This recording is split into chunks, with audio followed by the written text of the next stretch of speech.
विद्यार्थियों, स्वागत है आपका हमारे इस YouTube channel online classes by SL पर। विद्यार्थियों, आज की क्लास में हम समझेंगे आयत का परिमाप एवं क्षेत्रफल। तो आयत का परिमाप क्या होता है, आयत का क्षेत्रफल क्या होता है, हम आयत का परिमाप कैसे ज्ञात कर सकते हैं, हम आयत का क्षेत्रफल कैसे ज्ञात कर सकते हैं। तो ये सब कुछ हम आज की क्लास में बिल्कुल सरल तरीके से समझने वाले हैं। तो चलिए शुरू करते हैं और समझते हैं आयत का परिमाप एवं क्षेत्रफल। आयत का परिमाप एवं क्षेत्रफल। तो सबसे पहले हम आयत का परिमाप समझेंगे कि आयत का परिमाप क्या होता है। सबसे पहले आयत क्या होता है, एक ऐसा चतुर्भुज जिसमें आमने सामने की भुजाएं बराबर हों और प्रत्येक कोण 90 डिग्री का हो, वह आकृति आयत कहलाती है। जैसे कि ये इस प्रकार की आकृति से हम परिचित हैं। इस प्रकार की आकृति से हम भली भांति परिचित हैं। तो ये जो आकृति है, ये आकृति कहलाती है आयत। इसमें आमने सामने की भुजाएं बराबर होती है, यानी इस भुजा के बराबर ये भुजा होती है और इस भुजा के बराबर ये वाली भुजा होती है।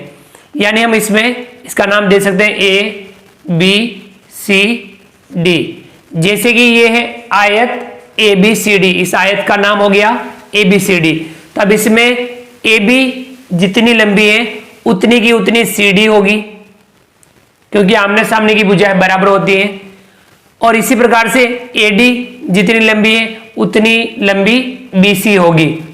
तो ये आमने सामने की भुजाएं बराबर होती हैं और प्रत्येक कोण 90 डिग्री का होता है, यानी यहाँ जो कोण बनेगा वह 90 डिग्री के कोण बनेंगे, यानी समकोण बनेगा। यहां पर 90 डिग्री का कोण समकोण बनेगा। तो अब हमें यदि आयत का परिमाप ज्ञात करना है, ये आकृति क्या हो गई, आयत। अब यदि हमें आयत का परिमाप ज्ञात करना होता है, आयत आपको अच्छे से समझ में आ गया कि ये इस प्रकार की जो आकृति होती है वह आकृति आयत होती है। अब परिमाप समझना है। परिमाप किसी भी आकृति के चारों ओर का माप उसका परिमाप कहलाता है। तो आयत का परिमाप यानी आयत के चारों ओर का माप, यानी हम आयत का चारों ओर कहां से, जैसे यहां इस प्रकार से, तो यानी चारों ओर का जो माप होगा आयत का, वह आयत का परिमाप कहलाएगा। अब हम कोई आयत ले लेते हैं, उसमें लंबाई और चौड़ाई होती है। जैसे हम इससे लंबाई कहते थे, इसे चौड़ाई कहेंगे।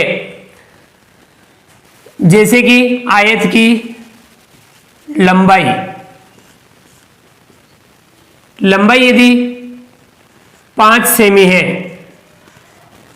और चौड़ाई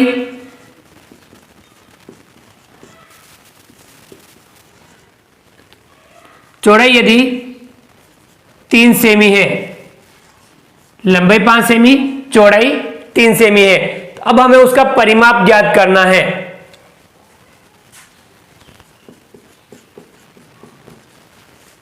परिमाप ज्ञात करेंगे तो क्या करेंगे, जैसे कि ये आयत है, इस आयत में हम ये बता दें लंबाई जैसे कि 5 सेमी, तो ये 5 सेमी, देखिए समझिए बिल्कुल सरल तरीके से। चौड़ाई यानी ये वाली, तो ये जैसे कि ये 3 सेमी, लंबाई 5 सेमी, चौड़ाई 3 सेमी। अभी मैंने क्या कहा था, आयत में आमने सामने की भुजाएं बराबर होती हैं, यानी जितनी भुजा ये है, इसके सामने वाली भुजा ये वाली, वह भी इतनी होगी। ये 5 सेमी है तो ये भी 5 सेमी ही होगी। ये 3 सेमी है तो इसके सामने वाली ये भी 3 सेमी ही होगी। क्या आप इसका परिमाप बता सकते हैं? बिल्कुल सरल, चारों ओर का माप हमें जोड़ना है। यहां से हम शुरू करें, यहां से यदि हम यहां तक जाएं 5 सेमी, फिर यहां से यहां 3 सेमी, 5 और 3 8, और यहां से यहां तक जाए तो 8 और 5 13, और यहां से यहां तक आए तो 13 और 3 16। तो इसका परिमाप कितना आ रहा है, 16 सेमी। ये परिमाप हमने निकाल दिया कि इसका परिमाप कितना आ रहा है, 16 सेमी।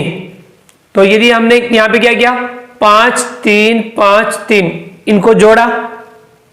अब हम एक दूसरा बताओ, एक तरीका और अपन लगाते हैं कि हम यहां से शुरू किया, यहां तक गए 5 सेमी, और यहां से यहां तक गए 5 और 3 8 सेमी हो गया, यानी यहां से यहां तक पहुंचने में आधा हो गया। लंबाई और चौड़ाई को जोड़ दिया एक बार तो हम आधा परिमाप आ गया। हम आधा परिमाप ज्ञात करने के बाद यदि उसका डबल कर दें तो हमें आकृति का परिमाप आ जाएगा, आयत का परिमाप आ जाएगा। यानी आपको क्या करना है, लंबाई चौड़ाई को जोड़ना है और फिर जोड़ करके उसका डबल कर देना है, तो उसका परिमाप का सूत्र बन जाएगा 2 गुणा लंबाई, या हम कोष्टक में लिख सकते हैं इसे 2 कोष्टक लंबाई प्लस चौड़ाई, 2 कोष्टक लंबाई प्लस चौड़ाई। अब यहां आपको ध्यान रखना, लंबाई चौड़ाई को पहले जोड़ना है, लंबाई चौड़ाई को जोड़ करके फिर उसका 2 से गुणा कर देना है, तो आयत का परिमाप हमें प्राप्त हो जाएगा। अब यहां देखिए लंबाई कितनी है 5 सेमी, चौड़ाई है 3 सेमी, तो परिमाप ज्ञात करना है तो 2 का गुणा करेंगे हम 5 प्लस 3 से, 5 और 3 को जोड़ेंगे फिर उसका 2 से गुणा करेंगे। 5 और 3 को जोड़ा कितना हुआ 8, 8 का गुणा किससे करेंगे 2 से, तो पहले जोड़ना है, 5 में 3 जोड़ा 8, 8 का गुणा 2 से करेंगे, 8 का गुणा 2 से करेंगे 8 दूनी 16, और ये किसमें है सेमी में है, तो यहां सेमी आ जाएगा। तो इस प्रकार से ये जो आकृति है, लंबाई दे रखी है 5 सेमी, चौड़ाई 3 सेमी है, ये आयत है, इसका परिमाप ज्ञात किया तो 2 कोष्टक लंबाई प्लस चौड़ाई कोष्टक बंद। कोष्टक का काम हम पहले करेंगे, 2 का गुणा 5 और 3 को जोड़ के करेंगे, 5 और 3 को जोड़ेंगे ये होगा 8, और 8 का गुणा करेंगे हम 2 से, 8 दूनी 16 सेमी, तो इसका परिमाप कितना आ रहा है 16 सेमी। इस प्रकार से हम आयत का परिमाप ज्ञात कर सकते हैं। लंबाई और चौड़ाई हमें पता हो आयत की, तो हम लंबाई चौड़ाई को जोड़ करके फिर उसका 2 से गुणा कर देते हैं तो हमें आयत का परिमाप प्राप्त हो जाता है। यानी 2 कोष्टक लंबाई प्लस चौड़ाई, यह आयत के परिमाप का सूत्र होता है। आगे समझ में, तो हम परिमाप इस प्रकार से ज्ञात करेंगे। दूसरा है आयत का क्षेत्रफल। अब देखिए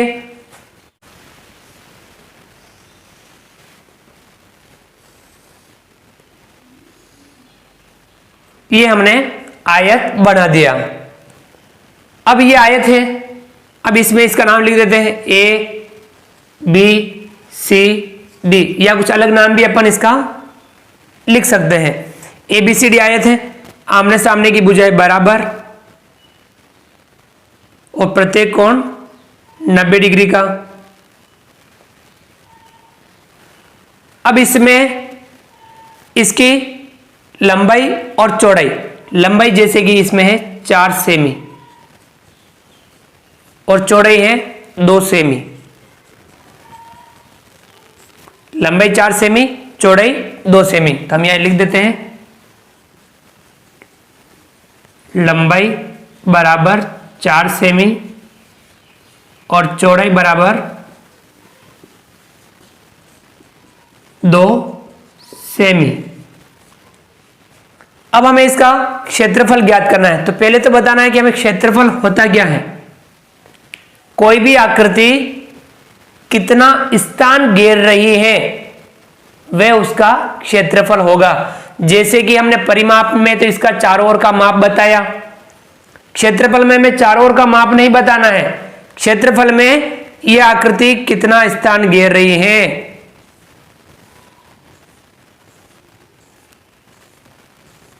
यानी ये जो आयत है वह ये इतना इतना स्थान घेर रहा है, तो ये स्थान जो घेर रहा है ये इस आयत का क्षेत्रफल होगा।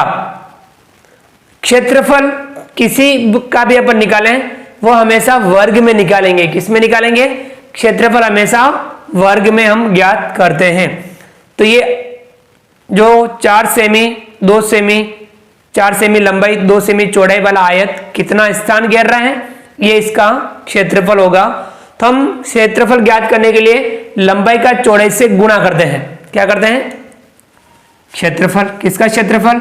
आयत का, बराबर लंबाई गुणा चौड़ाई। लंबाई का चौड़ाई से गुणा कर लेते हैं तो हमें आयत का क्षेत्रफल प्राप्त हो जाता है। लंबाई यहां है 4 सेमी और चौड़ाई है 2 सेमी। इन दोनों का गुणा कर लेंगे, 4 दूनी 8। तब 8 आया। 8 के साथ में अपन वर्ग लगाएंगे, वर्ग सेमी,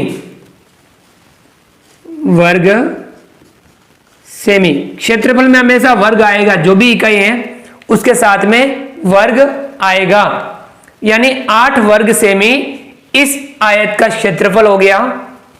लंबाई 4 सेमी, चौड़ाई 2 सेमी, तो इसका क्षेत्रफल हो गया 8 वर्ग सेमी।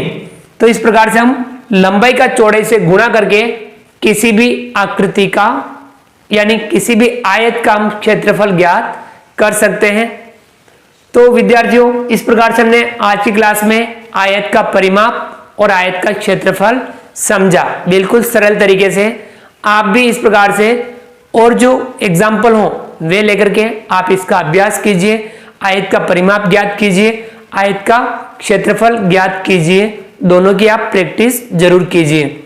उम्मीद करता हूं कि आपको यह हमारा वीडियो पसंद आया होगा। आप हमारे इस वीडियो को लाइक कीजिए। चैनल को यदि सब्सक्राइब नहीं किया हो तो नीचे दिए गए लाल रंग के सब्सक्राइब बटन को दबा करके हमारे इस YouTube channel online classes by self को सब्सक्राइब कीजिए। बेल आइकन ऑल नोटिफिकेशन के लिए दबाइए ताकि आप तक हमारे लेटेस्ट वीडियो सबसे पहले पहुंच पाए। आप अधिक से अधिक साथियों तक वीडियो शेयर जरूर कीजिए। मिलते हैं अगली क्लास में नए वीडियो नए कंटेंट के साथ में। तब तक के लिए थैंक यू।